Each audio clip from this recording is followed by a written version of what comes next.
Kama una uhitaji wa kubeba mimba mwaka huu 2026, basi acha kufanya mambo yafuatayo.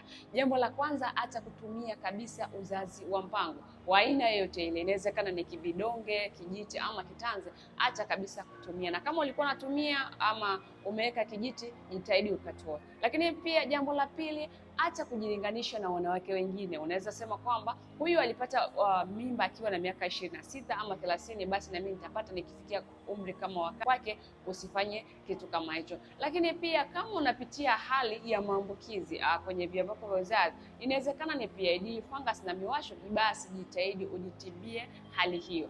Lakini pia usiamini kipimo kimoja. Kama umefanya kipimo cha ultrasound wakakwambia hauna changamoto yoyote, au kama umefanya kipimo cha HSG wakakwambia hauna changamoto yoyote, basi usiamini kipimo kimoja. Pima kipimo cha mirija, pima kipimo cha homoni zako, lakini pia fanya ultrasound, itasaidia kujua changamoto gani ambayo unapitia.